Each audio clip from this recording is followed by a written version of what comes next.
Hello and welcome everyone. Great to have you with us today for the Social Impact Forum covering health and well-being. And we really want to preface today by just a few ground and house rules. So the session will be recorded. We will be sharing out a debrief and a blog afterwards that you can share with your teams and for anyone who wasn't able to join us live. Second point is everything we're talking about today is really open to collaboration. Collaboration being really the only way that we're going to create sustainable change together. The session today will be interactive, so there'll be polls, Q&A, opportunities for you to get involved and let us know your thoughts and your feedback. So this is the third Social Impact Client Forum, and after launching with Climate Action, which is our industry-leading Net Zero 2030 announcement to decarbonize our supply chain, we then followed with Diversity and Inclusion, discussing the work to be done in our own organizations and demonstrating the industry's ability to challenge bias and challenge stereotypes through the work we do with our clients and partners, but also through the channels that we use, being conscious of where that media spend going and which communities it benefits. So each time we choose one of the United Nations Sustainable Development Goals. And today, as we said, it's going to be number 3, good health and well-being. But watch this space because there's always going to be more to come, and we'll let you know a bit more about that at the end of the call, because we attempt to run these quarterly in a way of bringing all of us together. And there's always more that we can be doing with our clients and partners. Our ambition is great, and as our courage is bold to be a force for good in society and for the world we all share. So let's just look at what's ahead for us on the agenda today. It's really our pleasure to work with amazing client leads like Simon Doherty and Jessica Evans, who's looking after our media partners. We're really grateful to both of them who have helped build this Social Impact Forum into what it is today. But then also to our technology and AV crew, Harish and Jitesh, who work behind the scenes to make us all come together. We'll also hand you over shortly to Rowan, Rosie, and Rebecca to talk about what we're doing from a Dentsu perspective. We'll hear the business opportunity as well from Aaron and Tony from WW. And then we'll listen to Cyrinda, Chief People Officer at Hearst, to talk about what Hearst is doing for their people, but also what does this represent for the future of work. So let me just hand to Simon now to talk about our journey so far.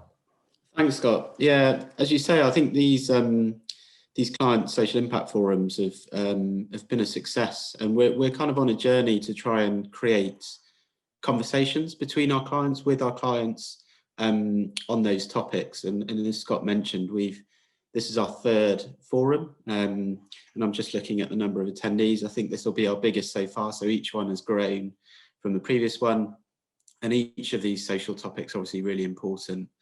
And today we turn our attention to health and well-being. And we know as a media community, as an advertising community, as a marketing community, it's more important now than ever that I think we are conscious not only of our staff's well-being, but obviously of people in general.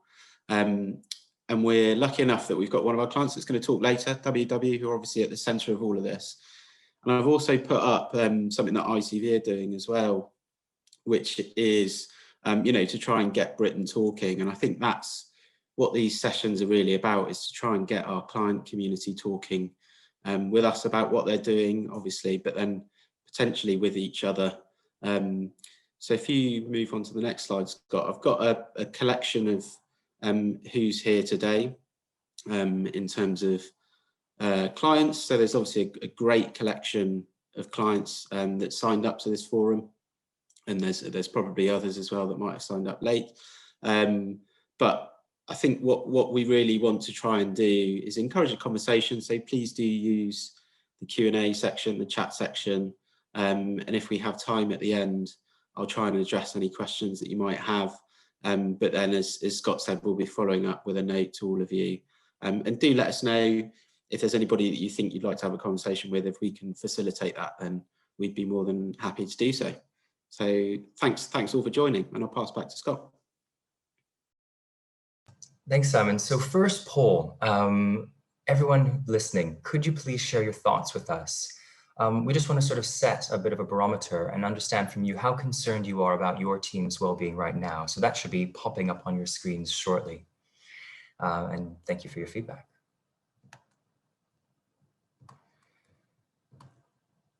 And so while you're responding, I just wanted to float up some recent headlines from, well, you know, the usual crew, McKinsey and Company, Forbes, Gallup, the World Economic Forum, Davos Agenda, and the Financial Times. Some of you may have seen these. But the reason that I wanted to float these up is really to look at the business case for well-being. So I'm not sure about your businesses, but our demographics, the majority of our workforce are primarily millennials. And the Deloitte Global Millennial Survey from 2020 found that nearly half of those surveyed felt stressed or anxious all or most of the time, with the pandemic actually only serving to exacerbate the trend. So they've seen a shift between 1 in 6 people globally experiencing poor mental health before the pandemic to 1 in 3 now. And if we're looking at this through a diversity, equity, and inclusion lens or social impact lens, we're trying to bring in different voices into our industry. I'm thinking of BAME, I'm thinking of LGBTQ+, neurodivergence, working parents. All of these individuals frequently score worse on well-being indices due to the intersectional nature of the challenges that they face. So really, this is an overarching challenge. It's incredibly complex, but it's not one that businesses can afford to see as passive or something that is not worth time and investment and leadership involvement. The costs associating with not addressing employees' mental health accumulate to a material impact of billions of pounds, dollars, euros, wherever you're working in. Lower motivation, lower work productivity, increased calls to mental health services, and really fundamentally to things like anxiety and depression that rob us of energy, innovation, and creativity, the lifeblood of our industry.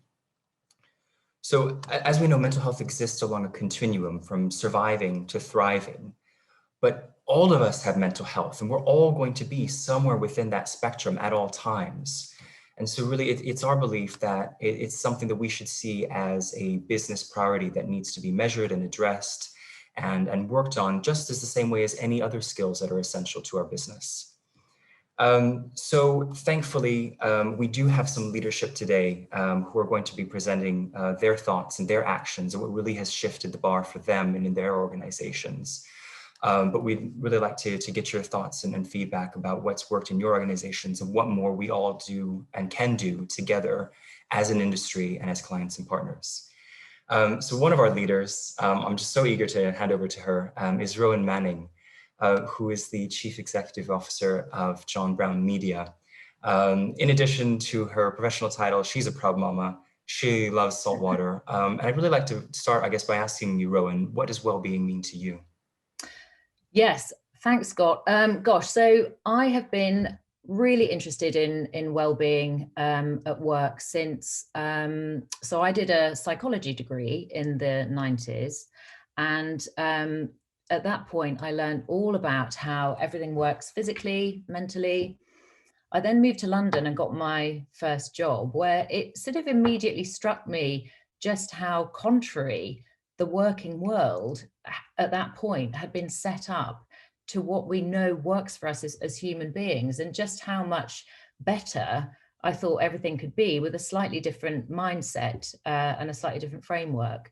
And so I guess since then, I've been taking every opportunity to make positive change ever since. So I'm very happy to be here. I think you've given me about 10 minutes to talk about well-being from a more of a business leadership perspective. So that's great. So we know that well-being should be taken really seriously nowadays, as it's one of the most powerful competitive advantages any business can play. We know that where we work plays a really highly significant part in all of our lives, and it can have a really significant positive or sometimes quite significant negative impact as well. We know nowadays that well-being is more than just health. It's physical, it's mental wellness, and you just cannot separate the two.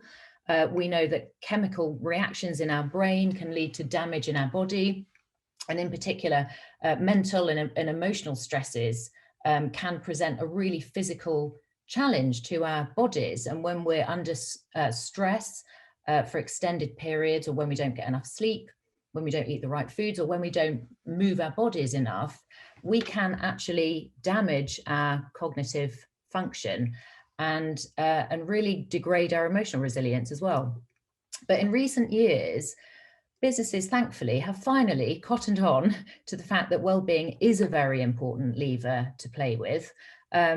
If you're managing, say, a football team, the link between wellness and performance is already really explicit. There's no explanation required whatsoever. But in our industry, when we're sort of scoring goals, they have been achieved usually via mental athleticism, which is much harder to grasp, and it's even harder to say, apparently, but it's no different in terms of managing performance. But we still have, I think, quite a lot of lingering bad habits left over from what I describe as the lunches for wimps years. And, you know, these were my formative years at work when we were motivated as a team by a combination of a lot of stick and a little bit of carrot.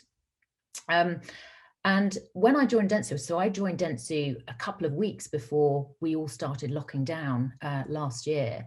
And at that point, it became really clear that this moment, this collective moment, was going to be the single biggest opportunity for businesses to rethink practices for basically over 100 years, because we haven't changed that much since the Industrial Revolution, weirdly. So I really want to take this opportunity to make sure that we make the most of this moment and take this massive opportunity to reinvent how we work and particularly how we lead, not just in this time of immense crisis that we're going through right now, but ongoing.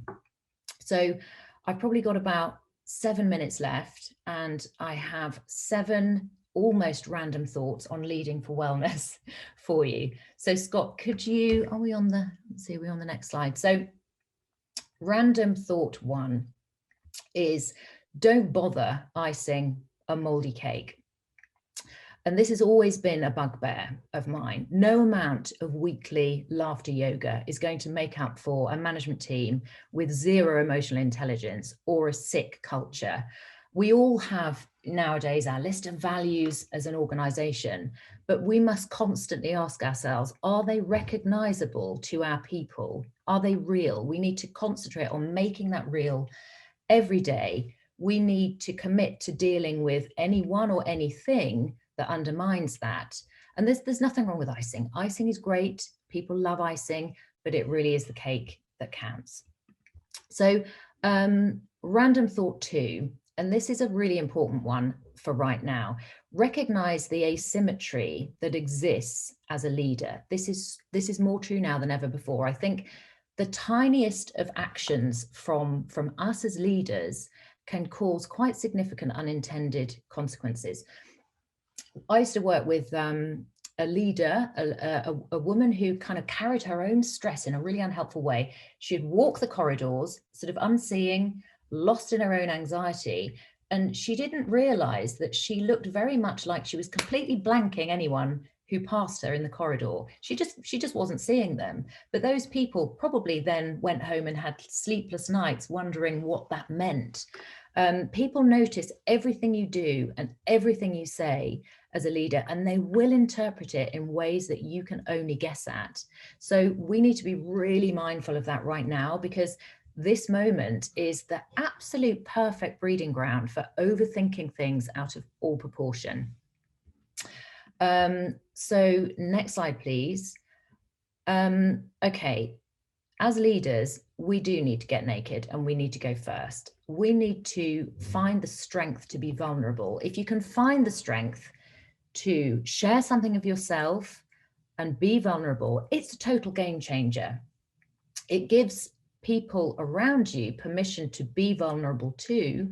And instead of hiding their challenges, if you can give them enough emotional security to share them, then that is the first step to a solution. So random thought 4 is, okay, so being a leader is a bit like being a police car on the motorway, because apparently nothing is ever going wrong and everything is perfect. So if you're going to ask, really ask, and then really listen, because people won't tell you anything at all unless they're sure that you genuinely want to know, or do it anonymously. Lots of people do this now. We set up brilliant monthly anonymous listening groups, small groups, where people get to meet people they wouldn't normally work directly with, chat about their concerns, and then feed those questions and concerns directly back to me. I don't know who they're from, but it does give me the insight I need to keep making improvements to the business and to our culture. Next point is sheep dipping. Okay, so if something is really important and you know it will make a difference, then don't just offer it, deliver it. So we're so lucky at Dentsu. We have amazing people who are offering a lot of different sorts of wellness initiatives across the business, and they're really well attended, but not everyone can get to them all the time, and also not everyone thinks that that kind of thing is for them. So we hijacked our own town hall last month, which everyone attends without fail, and we just concentrated on mental health, and we kind of forced people in a jolly way, but we sort of forced people to work through some exercises that we know will help them. And we had a lot of feedback to say that, you know, some people had tried breathing exercises for the first time and were surprised that they worked, which is hilarious, and also brilliant. So yeah, don't just offer it, deliver it. Last but one point is that, and this is so important because it makes such a difference, laughter really is the best medicine. I think it's really important just to take a few minutes at the start of each meeting just to hang out. And as a leader, you have to make that happen, because everybody else is too uncomfortable to do that. So just hang out. That will, you know, have fun, be silly, have a joke. That will create that burst of serotonin. It will create warm feelings of belonging and camaraderie. And, you know, that sort of 1% of the day is going to make the other 99% of the day a whole lot better. And it's a really significant exercise to deliberately build into meetings, as it really can significantly change the way people feel when they think about their job and their team, which is super valuable. Last random point is put your own mask on first. So you'll have seen that sign on planes. It advises you in an emergency, scramble over your own children, grab the air supply, put it on first before helping your kids. And it's such a good analogy for parenting in general, life in general, but also leadership. And lots of parenting advice is also amazing for leadership and vice versa. And in this pandemic, this has been memed to death, but it's because it is completely true. As a leader, different rules apply to us. It's our job to stay strong and positive in sometimes really difficult circumstances. You have to constantly make the harder right decisions over the easier wrong. You have to model the behavior you're looking to promote. You have to win. You know, the mental load involved in all of that is really significant. And we owe it to our people, our businesses, and us to keep that decision-making apparatus really strong and healthy. So don't sacrifice yourself in pursuit of your goals, particularly if your formative years were in the sort of lunches for wimps time of working, because you're not going to do anybody any favors, least of all yourself. So always remember, lunch is not for wimps. Lunch is for people who understand the value of maintaining optimum blood sugar levels until dinner. So I hope at least one of those was food for thought. I'm going to hand over now to our amazing co-chairs, the lovely Rosie and the equally lovely Rebecca. Thank you. Thanks, Rowan. So we're just going to chat a little bit about the Wellbeing Committee at Dentsu. So our Wellbeing Committee was created in 2019, and it was with the purpose of creating a caring and inclusive environment where our people can really sort of thrive. And we provide support and education across all areas of personal and professional well-being, which really empowers and inspires our people. And we've got 3 key pillars, which are kind of on the slide here. So firstly, to educate, ensuring that our employees have got a really good understanding of mental health and the importance of their own well-being. Then to support, so to make sure that our employees have got access to all of the right support and tools that can really help them sort of create and maintain a healthy work-life balance. And then finally, to really empower, so ensuring that employees have got the opportunity to kind of contribute and improve well-being amongst not only themselves but their colleagues as well. And within the committee, we've got a core team of 20 committee members, which are supported by a network of wellbeing ambassadors. They're representatives from all brands, agencies and functions across the business, which really help us amplify our messages and all of the great work that we're doing around the Dentsu network. Brilliant, thanks Rebecca. So yeah, as a committee, we really try and focus our attention on educating around key awareness days throughout the year. So for example, the Mental Health Awareness Week in May, we will be running our Dentsu Wellbeing Festival, which is a agenda of speaker events, activities to really sort of focus on educating around mental health. International Men's Day last year, we ran a panel with 3 of our senior male leaders across the business who talked really openly about their mental health. This was a really, really brilliant session and one that helped us on our journey, I guess, to normalise the conversation around mental health. And just to touch on something that launched last year, which was definitely off the back of the pandemic, the Dentsu Wellbeing podcast. So this is brilliant. It's presented us with a really great opportunity to bring our business together through different locations, through our different brands and our different employee networks. But I think it also poses an opportunity for us to collaborate with our partners and clients. So if you have an idea for a podcast episode or want to get involved as a speaker, then reach out to myself or Scott and we'd love to follow up with you. Perfect. And then just to finish on the mental health first aiders. So mental health first aid is a training course which teaches people to identify and understand how they can help someone who might be experiencing a mental health issue. Our Wellbeing Committee have a couple of goals when it comes to mental health first aid. So the first is to promote the mental health first aiders that we've got within the business. They're Dentsu wide, they're not kind of restrained by any of the networks or agencies. They cover, the entire company. And also to increase our numbers of mental health first aiders. So we've currently got around about 50 within the business, and we're looking to up that so that we can meet the 1 in 50 ratio as recommended by the Health and Safety Executive. And as well as the training, we're also committing to continuous refresher courses, which we want to do every couple of years, just to make sure that everyone is fully up to speed on the latest sort of regulations. Thank you.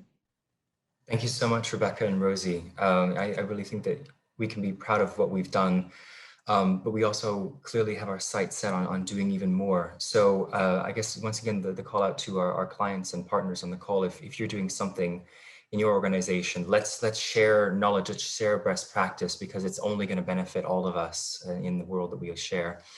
And so to that point, we'd really appreciate if you could pop in the chat bar what has been the most impactful well-being initiative you've seen in your organization? Let's help each other here. And I think for us, Rebecca, Rosie, do you have any thoughts of, would it be the podcast? Would it be the mental health first aiders? What do you think it would be for us at Dentsu? I think for me, I would say probably kind of a lot of the learning that we do, the live learning sessions. I think anything around kind of sort of well-being, the mental health first aid, just the education piece and making sure that kind of people understand how they can support both themselves but their colleagues as well. I think that's super important. Yeah, I agree. The live learning sessions have been really valuable and have really helped sort of bring our company together through the different locations and offering the same learning and experience. I think for me as well, it's enabled me to see leaders in such a different light. It's enabled me to see them as, as holistic people, rather than just someone perhaps in another area of the organization that I wouldn't necessarily interact with. I mean, when they come onto those live learning sessions and they're really open and honest about, what they may have struggled through or how they're trying to help their teams move through this challenging time. It's been really, really beneficial for that. Well, thank you. And, I look forward to seeing in the chat the thoughts from everyone on the call. So I just wanted to touch on two elements of the work that we're doing with our clients before handing over to one of our clients to share more about the business opportunity here. So just really quickly, and we'll be sending the link afterwards, we've created a hub on our global website for all the innovative work that we've done with our clients through commercial campaigns that has accelerated the delivery of the United Nations Sustainable Development Goal number 3, which is good health and well-being. So whether that's communicable diseases, mental health specifically, reproductive health, air pollution, or like we said in the beginning, challenging bias and making people perceive things from a different way. We've covered things like PTSD. There's some really, really touching and really meaningful case studies that show that this can be absolutely beneficial for both business as well as society. So I would encourage you to do that. You can Google Dentsu SDG 3 Hub, or you can just click on the link that we send around afterwards. And our last social impact reporting cycle, which ended in December 2019, showed that we had actually reached 1.67 billion people globally through client campaigns related to the Sustainable Development Goals. So we're really proud of that. And I just wanted to call out one specifically, which is the work that we've done for a charity called Malaria No More.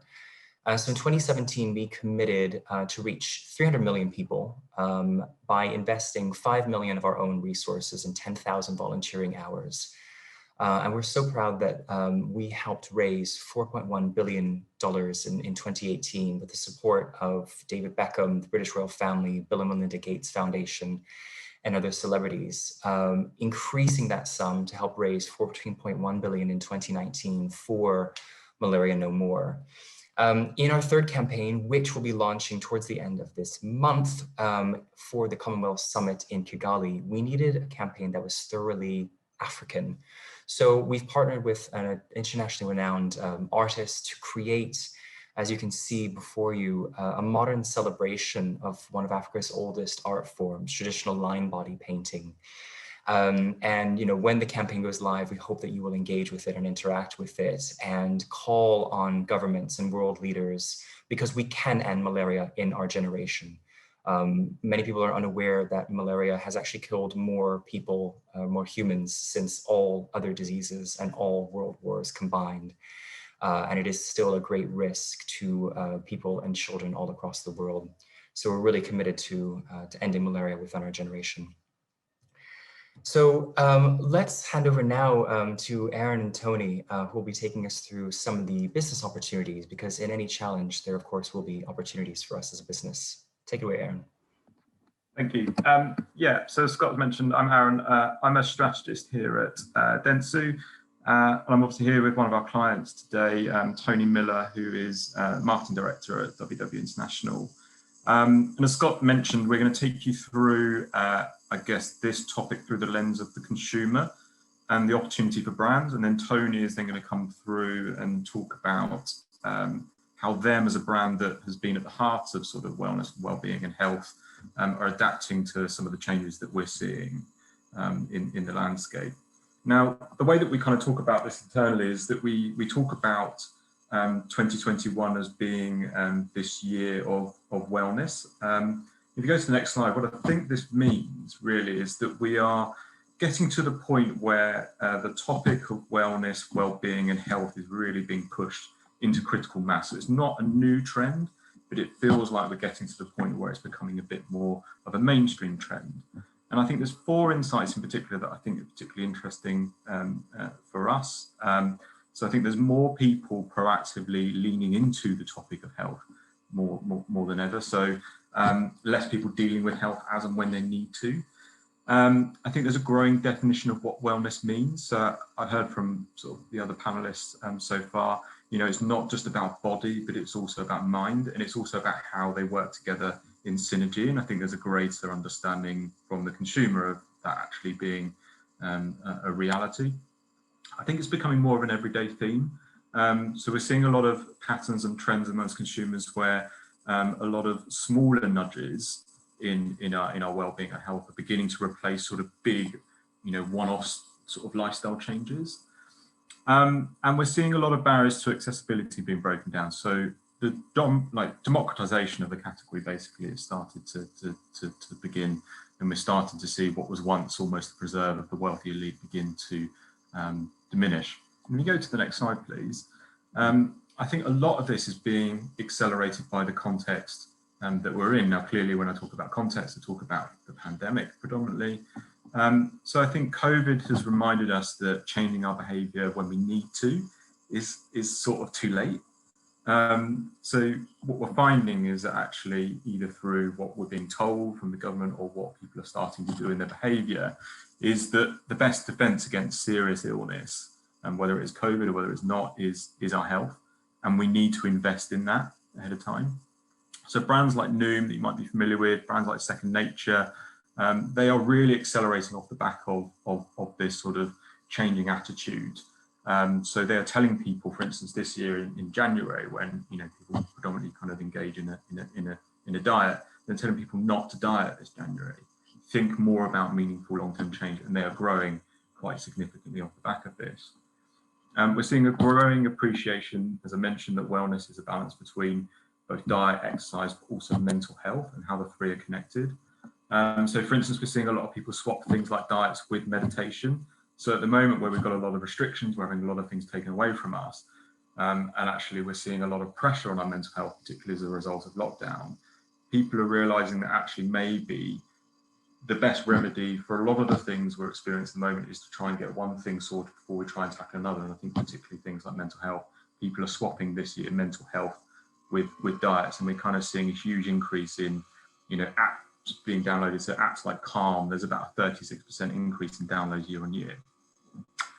And linked to this, I think we're seeing or finding the idea of overhauling our health quite daunting at the moment. So through some sort of qual research that we've been exploring, with a lot of restrictions and a lot of rules on us at the moment, I think people are finding more solace in smaller everyday changes rather than bigger one-off overhauls. So people are telling us that actually, rather than kind of going into fasting or going into sort of some exercise regime that kind of gets up to sort of running 10K, actually people are preferring to kind of engage more in things like daily walks, or Joe Wicks's sort of 15-minute HIIT workouts are really popular, really sort of low time taxing small nudges that people introduce to their everydays. And lastly, with a lot of these restrictions, I think it's accelerated a change in accessibility to wellness for people amongst brands. So you're seeing like a suppression of things like gym classes, wellness retreats, often things that are quite expensive and in reality probably exclusive when you look at the mainstream. And instead we're seeing an opportunity for technology to really catch up. So over about 50% of the UK adult population now have downloaded some sort of health app, which is asking little in both time, money, and also in contract. If you go to the next slide, I think what this means, so we're not only kind of hitting critical mass in, how this well-being trend is sort of adapting to the mainstream. I think we're seeing critical mass in demand. So this is a stat that came from some work that Ogilvy had done. That they are suggesting now, with increasing top of mind, this expanding footprint, increasing frequency and greater accessibility, that the global market is now worth, this full embracing sort of wellness category, about 4.5 trillion. And it's growing double the pace of the global economy. So a huge opportunity from a commercial aspect as well. And if you go to my final slide, I think what it's also showing is that people are asking not just existing wellness and health brands to kind of adapt to some of these behaviors. Consumers are asking all aspects of their sort of relationships with brands to sort of begin to reassess what wellness and well-being means for them. So about 73% of adults are now expecting all brands to keep pace with this emerging area of importance in their lives. So not just health and wellness, but asking people from food brands to retail brands, travel to finance, to really engage with this topic and help them live this ambition. Now that's a bit of context, I think, in slightly more familiar territory.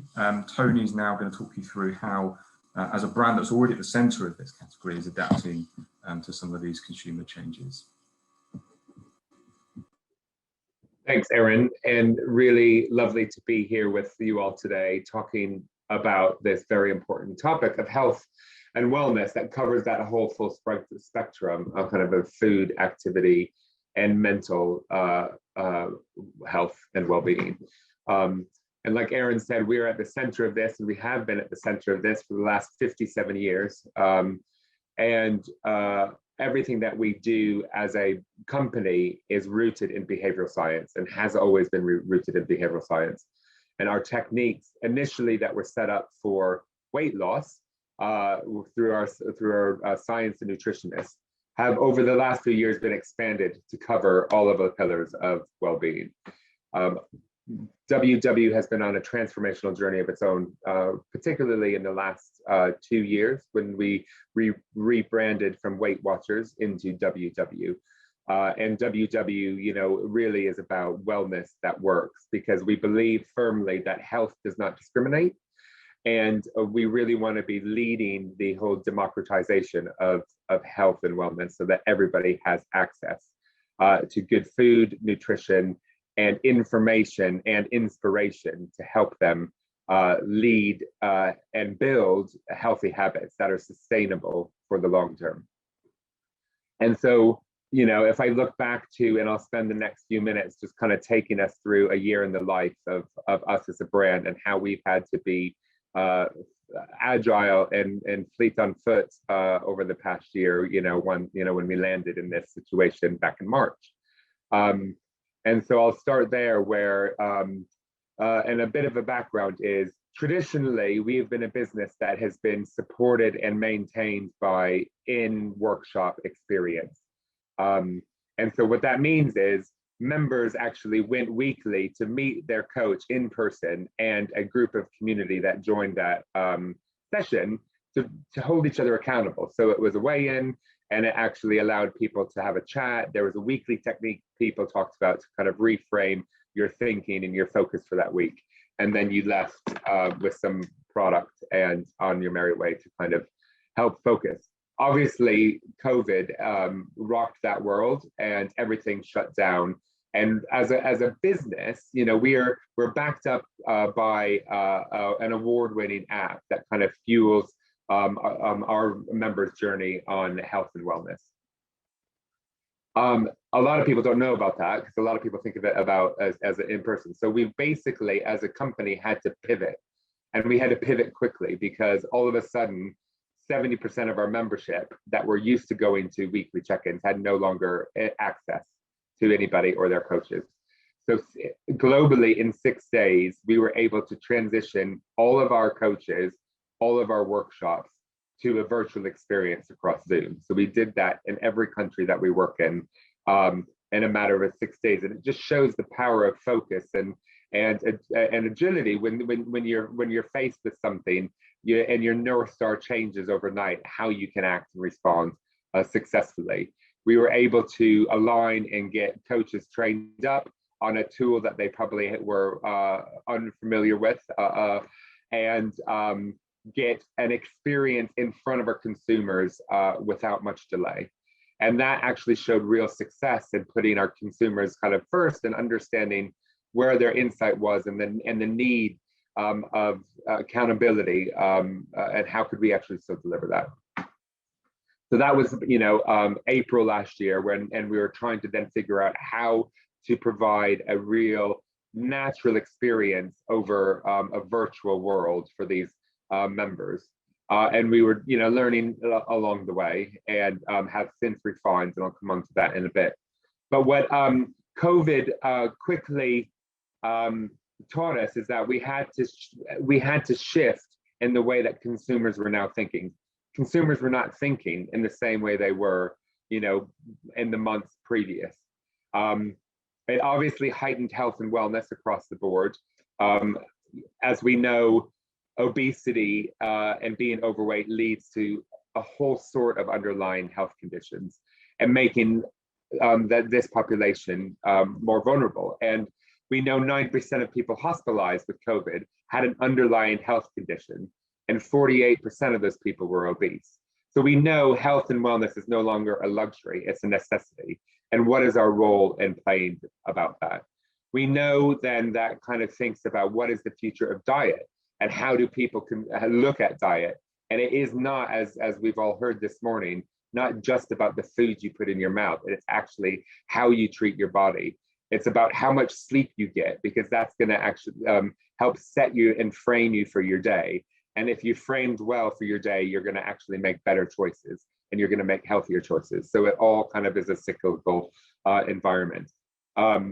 We know some consumer truths actually came out. People want healthy habits that fit their lives.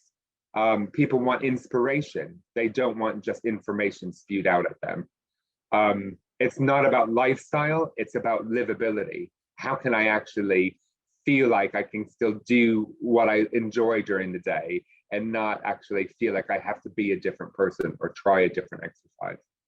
Community is essential. Actually, today is healthy is the new skinny. It's not about weight loss. It's about understanding what's healthy, and that is going to be different for from person to person.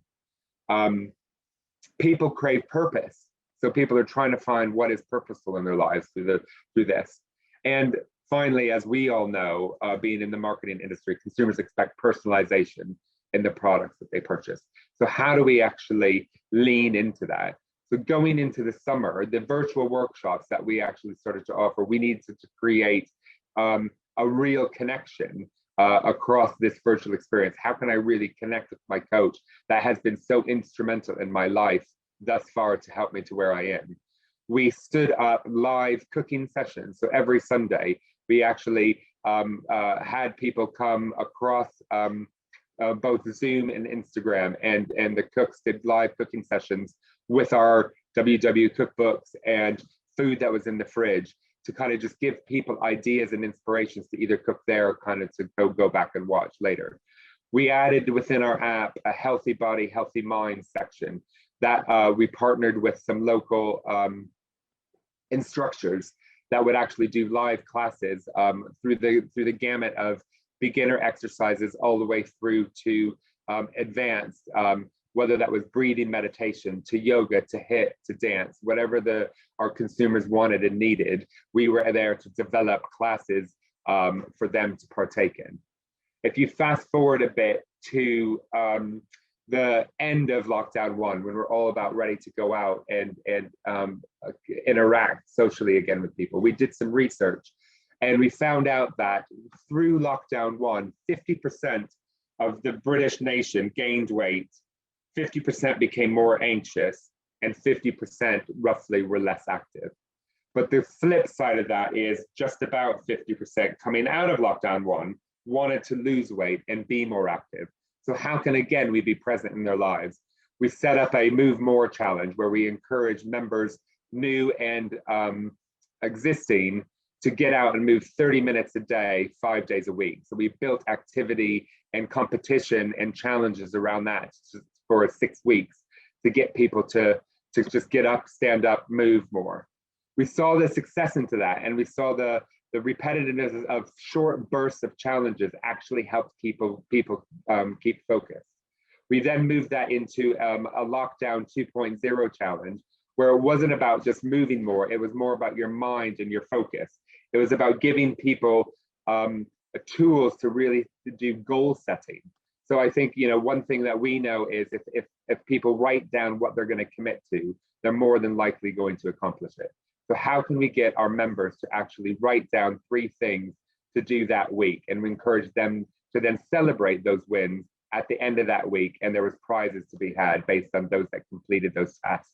And again, we saw in engagement like no other, in terms of like, you know, upwards to 60% of our members re-engage in activities and access into our app. So one way we track that is how often are they in their app daily to track food, water, sleep, fitness, because we have all of that holistically within our app.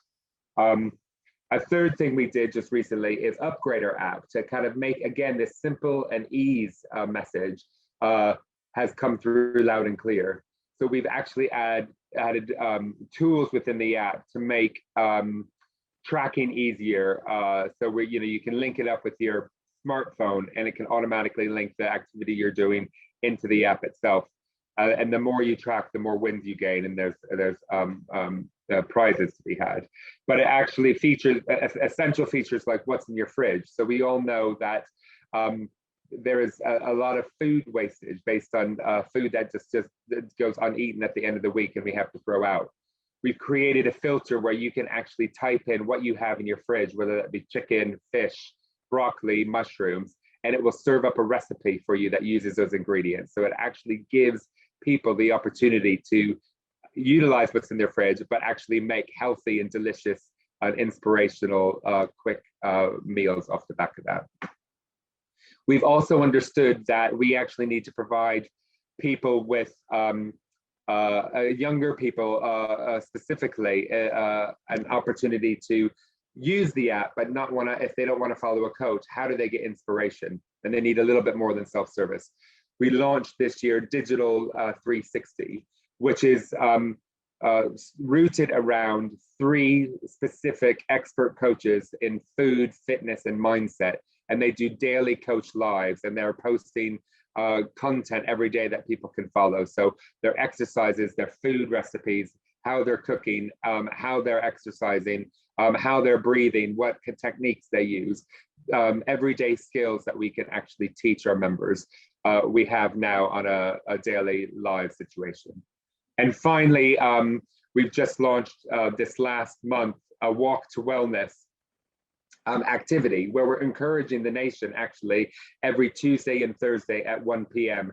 to get up and out of their house and walk for 30 minutes with us. And this is being led by celebrities and our D360 coaches, or Digital 360 coaches. We've just had Maddie Hinch, an Olympic gold medalist, walk with us, and one of our coaches talking about goal setting and actually how she uses goal setting and activity in her life. We've had Emma Kenny from ITV, psychologists, talk about self-love and how actually we can actually look after ourselves, amongst this kind of boredom that we're all facing and anxieties that may creep up. So I know I'm probably running out of time, but just to summarize, really is we're, as a brand, we're creating real life testimonies that actually change people's lives, giving people more confidence, giving people a new lease in life. And it's really about us listening to consumer expectations. What do they want, and how we can quickly respond to that and deliver in a holistic, personalized experience through our app. Brilliant. Thank you, Tony and Aaron. And I love the Walk to Wellness. I'm definitely going to be doing that myself.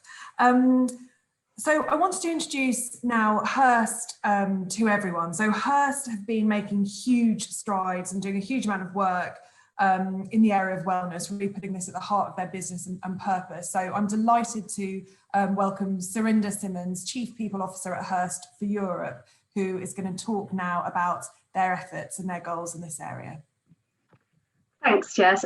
Good morning, everybody. I've really enjoyed the sessions this morning. It's absolutely fascinating. And I think part of my presentation this morning, which I will keep brief, I'm very conscious of time, everybody's time this morning. It really probably is a bit of a roundup of many of the things that have been discussed as part of the session this morning.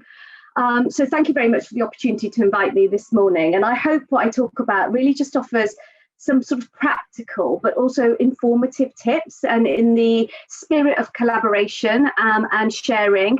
I think all of us feel that our people's well-being is the thing that we're most considered about, we're both sort of concerned about, especially at this time. And actually, if we can come together in the spirit of making people's work lives, home lives, and general lives feel better, then I think that can only be a positive thing. So Hearst is all about getting more out of life. So we really, as an external purpose, want to ensure that our consumers feel they get the most out of life. And when we were looking at how do we sort of ensure that that resonates internally as well for us as a business, because we really wanted to create the connectivity between what we stand for externally, but also to make sure that we sort of walk internally as well. And so we took Get More Out of Life and really looked at how we could make that resonate internally. So the next slide here really looks at how we did that. So our sort of people strategy, or our strategy across the business, really is underpinned by 3 key pillars. And those pillars are around learn well, work well, and live well. It's the third pillar on live well that I'm going to focus on today, but just to very quickly just touch on, learn well is all about your career, your journey, having the learning and development that you need internally in order for you to be able to do your role, and you feel well equipped to be able to do it, and you're getting the right interventions in your career as your career unfolds here with us at Hearst. Work well is sort of the more practical elements, is do you have all the tools, the equipment, everything you need practically, no barriers, no blockers to be able to really be the best that you can be within the workplace. And the live well pillar is, as I said, is the pillar that I'm going to talk primarily about today. And that really is all about well-being, wellness. And there we talk about the word care. And actually a corporation, we're part of a wider business, which is in the US. One of the things that they've talked a lot about during this pandemic particularly is around kindness and showing people kindness at this time. So if I go into the next slide briefly, I just wanted just 1 minute on this, really just to say that everything we do at Hearst is really built around our values. And I know lots of companies have lots of values, and how they actually underpin the culture in the organisation can be debatable. Being an HR professional, I sort of get that sometimes values land really, really well, sometimes they land not so well. But what's important is that these values for us were actually developed by the people in the organisation. So 2 to 3 years ago, we started a project around looking at what do we want the culture of Hearst to be. It coincided with our new CEO joining, James Wellman, and we really wanted to get our people involved in actually coming together and collaborating in what we stand for culturally as a business. What I want to say about these values particularly are the values of get involved and build trust, because it's those 2 values particularly that I say have really reached into our well-being agenda and our pillar of live well. Okay, so on the next slide, I wanted to just touch on how we look at well-being, and we sort of bucket it into 4. So I'm happy for these to come up all together. So we look at physical well-being, and I think most of us in the past have centered most of our efforts around physical well-being. And I think Rowan mentioned earlier, no yoga class or sound bath or meditation is going to ensure that if we haven't got the fundamentals right, physical well-being is not necessarily going to fix and stick plasters on things that underlying need to be different, look different, and change within an organisation. But that said, we still do quite a lot in physical well-being, and it's sort of really underpinned also by some of our brands, so things like Women's Health, Men's Health, Runner's World. Because we own those brands, they naturally also talk very well into the topic of physical health. And we've done a lot within our organisation to ensure that we keep people's physical health in, paramount in our thinking. I'm going to leave mental health because I'm going to come back and major on that a little bit shortly. The other topic I really wanted to talk about was sort of socially living well. And the pandemic has really added in this particular area with people telling us how their the social impact of the pandemic on their lives. And whether that is through social isolation, whether it is just generally working remotely, whether it is homeschooling and all the social that comes with schooling. But for us, what I would say is, alongside those challenges, we in the social area particularly, really again touches on what I said before around our values of get involved and building trust. Our people are very much talking to us in the business around what they would like to see, and really have taken the initiative to lean into, or indeed in sometimes create themselves, the social changes that they want to see. And that can be anything from our charity committee, group of people from across the organisation coming together with shared interest. It can be our sort of sustainability efforts, and again, people with shared sort of understanding and desire to want to be involved in making change in that area coming together. And even within our sort of diversity and belonging work that we've been doing and we've made significant strides in, it's our network. So our Hearst Heritage Network, which was our BAME network, our parenting network, which has really got off the ground, can I say, over the last year, and our parents really coming together and sharing some of the challenges that they're facing. Our Jewish network. I mean, we've got a number of networks that come together, and actually that social interaction has really helped support people during this time as well. But then we have all the other things that we had before, which are on hold. So things like netball teams, so Hearst Hotshots, our softball team through Hearst Honey Badgers, and Hearst Singing. I personally joined the Hearst Singing group just for an opportunity to switch off and do something differently. And also, I think a number of people have mentioned today around also our leaders and managers leaning in and actually sharing and showing a level of vulnerability themselves.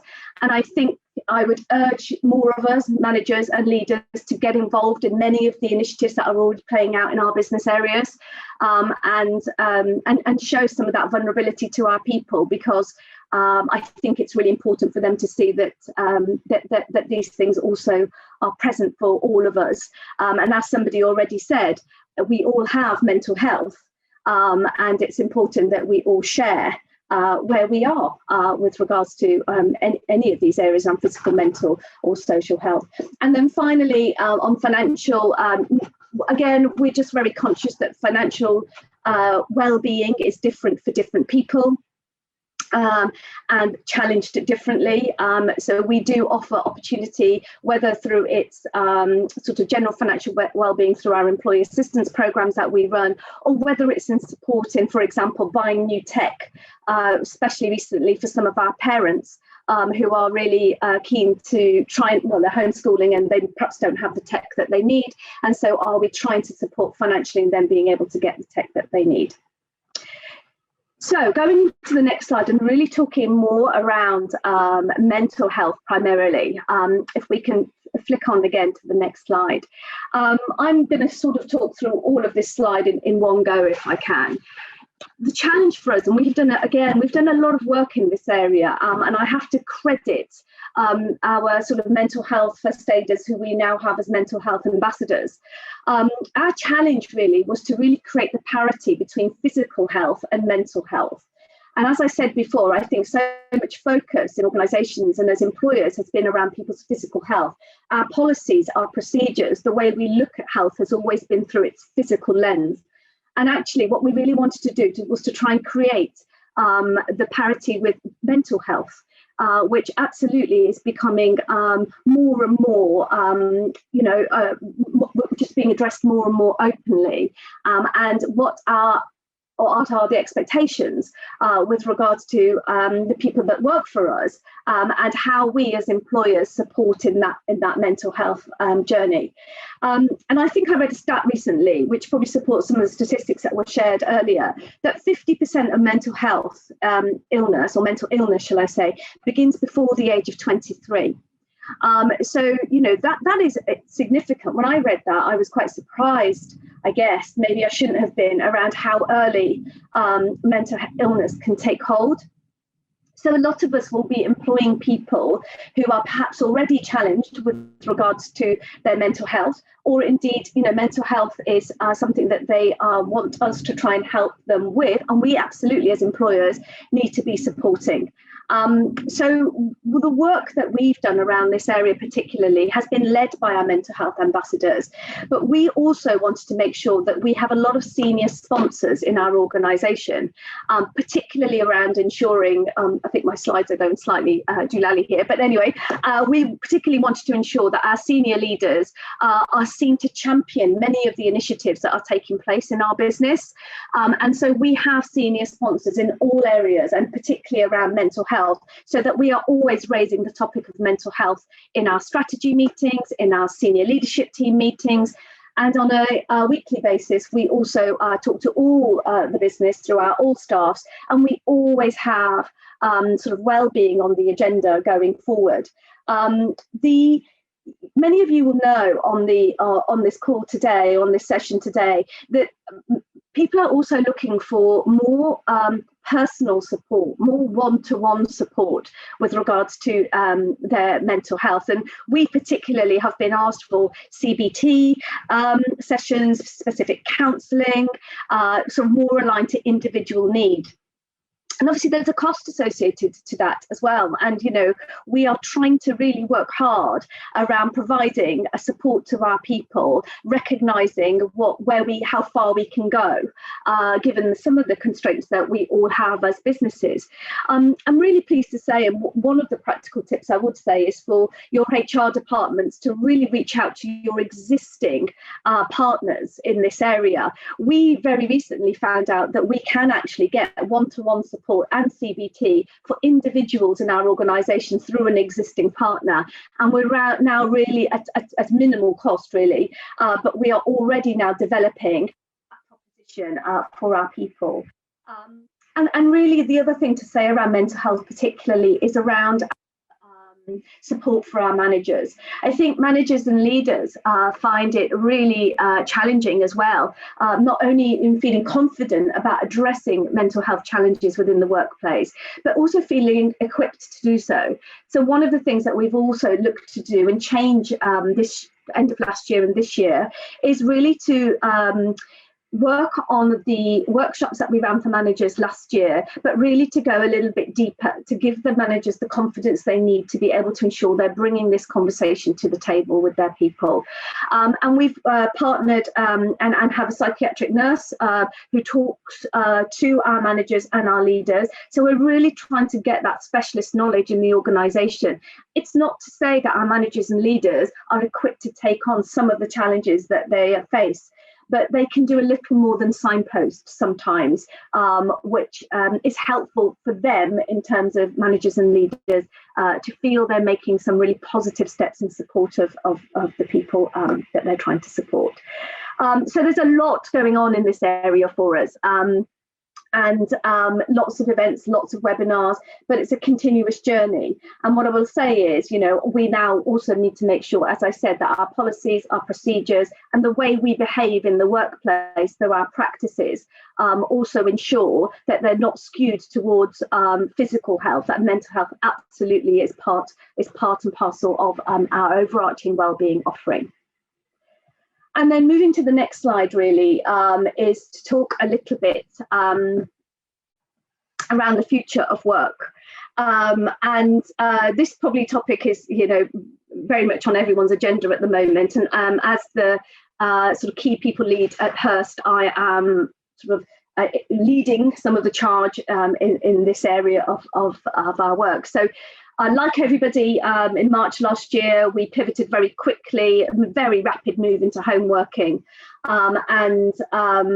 We did a good job, shall I say, in terms of being, from a productivity perspective, very quickly being able to get everybody up and running within their home offices.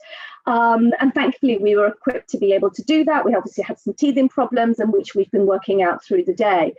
But at that time, there was a huge fear around what COVID was, and that was really playing at the forefront of everybody's mind. So as we all know, the country went into lockdown, we were properly locked down, and maybe not as properly locked down since.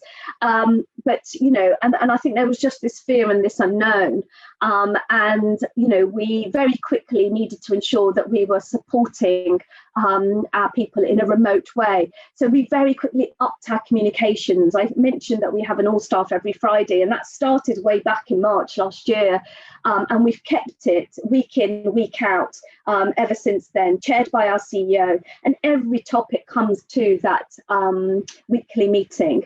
And what I want to say about this year particularly is that 2021, we're really focusing on well-being.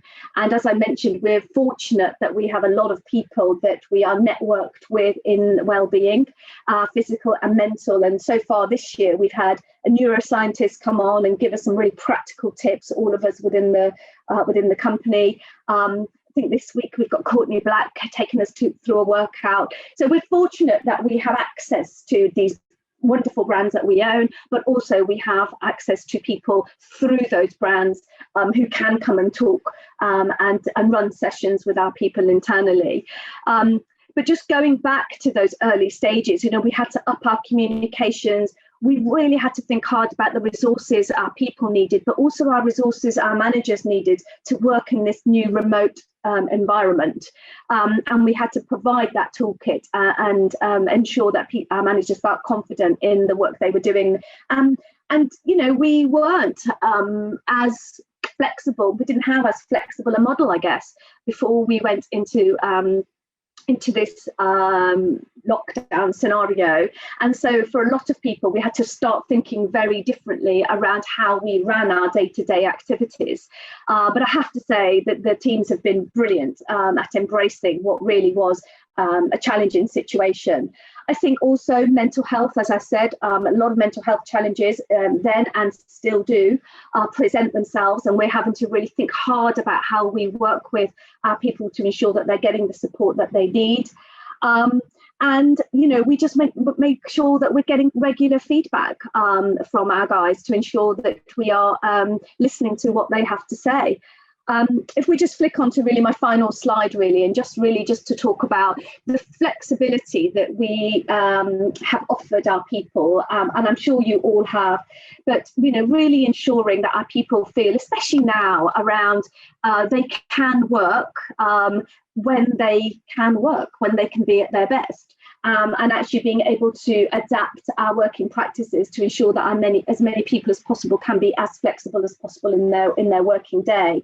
It really sort of ties into the support for all bullet point on this slide, which is we recently, many of us again, will be homeschooling our children at the moment. And we had to be brave and take some steps to say we're going to have to put some specific things in for our homeschooling parents. Now, homeschooling parents are really happy. We've put in 5 additional days leave to take, whether it's you're taking it in hours, half days, full days.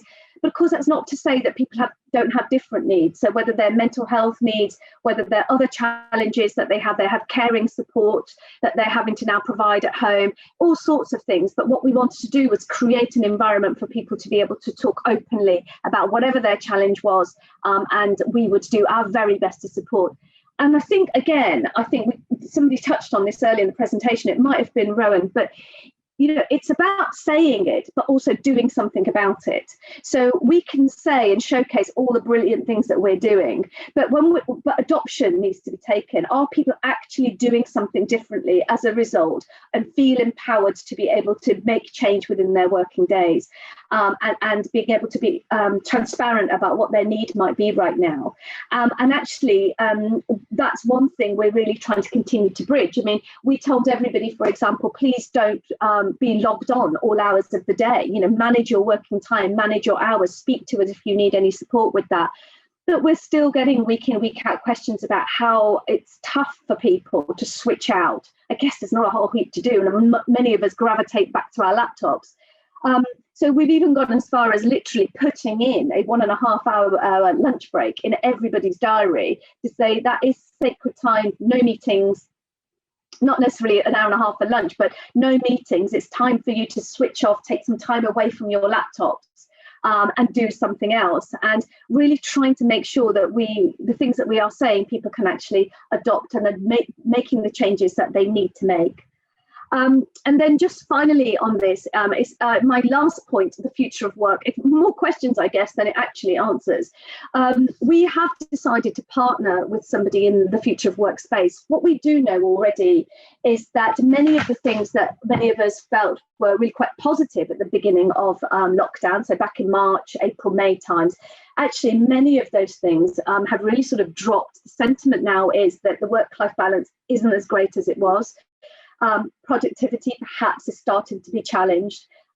Decision making is impacted. Communication is, impacted. Collaboration is impacted. But most of all, motivation and morale are the two areas that significantly have shifted from where perhaps people were feeling slightly more positive around the fact that this work-life, home-life balance was better back in sort of, even as far as November last year, from what I'm reading, people are still feeling quite positive about those things. But certainly from January, February, and what we're seeing now, this isn't about Hearst per se, this is more generally, the sentiment is that motivation and morale is feeling particularly challenged at the moment. So what we do know, and we've been really transparent with our people, because this is another sort of challenge for people, is that we know we will not be returning to work in the same way that we left it. And I guess that's true for many organisations now. I'm not saying anything that is revolutionary there. But how we return to work is still important to us. We are proud of the fact that we have our offices, and we absolutely see them being part of the framework going forward in terms of our future. But it's about what those will now become. And we've already trialled, we've kept our offices open as far as possible, mainly so that people who can't work from home for whatever reason are challenged working in their home environment can have an opportunity to come into the workplace. Obviously, it's not the case since we've entered this third lockdown, but we have tried as far as possible to allow people another place to go, which is outside of their homes. But actually how we use that workplace now, we know we need it for collaboration, we need it for creativity, we need it for just bringing people together, for a sense of social, for a sense of fun. And a couple of things that I also feel is, for our new starters to really feel what is the culture of Hearst all about, and how do they start to be able to be, really embrace that culture remotely? What does that look like? But also in terms of our career journeys. So I'm a bit older now, but for all of our people that are coming through and growing their careers, much of what I did, I learned through listening in, through feeling an opportunity to just be a little bit nosy or hear what's going on around me and on the job. But how does that work when we're working remotely? And what are we going to be able to do to ensure that, people who are still in the early careers have the opportunity and the ability to still grow their careers? And what is the business going to do in support of that, bearing in mind what its future working model might look like? But as I said, we're not the experts. There are experts out there, and we've decided to partner with one of them. So far, we have had really deep dive conversations with each of our senior leaders to talk about what does the model look like for them, what could it look like for them. And we have now surveyed all our people across the organisation and are building out we're still waiting for those results, which we should get next week, in terms of what do our people want to tell us about what they see as the future of work, and how can they input into that thinking. And the last slightly dull thing, but I can't go without saying that all of this slightly doesn't matter if we haven't got some of the very basic things right. And I mean by very basic things like basic job design. And that may sound really dull to most people, but we really need to be clear about, are people clear about what their job involves? What are the things that they're required to do? Because this does cause so many challenges, well-being, mental and physical health challenges in the workplace. Does the workflow flow? Does it work well? Do you know what it is you need to do? Are you managed well? Are you led well? And do you understand what your contribution is to the overarching in terms of the organisation? And therefore you feel invested, and therefore you feel that you know what is expected of you. And I think that's even more important as we are in this remote working environment. So good job design, good management and good leadership, I think fundamentally supports whatever we do in the wellbeing space. Anyway, hope that was useful. Sorry, it's gone on a bit longer. That was been incredibly useful and very valuable. And I agree with you. It's not boring. It's getting the policies and procedures right, that behind the scenes, that framework that sets all the rest up for success. Because I agree, it's not just in providing a yoga class here and there that we're going to fix workplace well-being. It's really getting the structure of the organization sorted. So we're just so grateful for everyone who shared their thoughts today, and we will be continuing forward with the Social Impact Forum in the next quarter. So if you heard anything today that sparked something for you, you'd like to follow up, please do contact your client lead. We will be sending around a summary that will be offering of the key insights from today's session. And if you'd like to get involved in the next session, which will be focusing on Sustainable Goal 5, gender equality, please let us know and we can figure out your contribution to that session. So that's all from us today. Have a great rest of the day and look after yourselves. Keep well, everyone.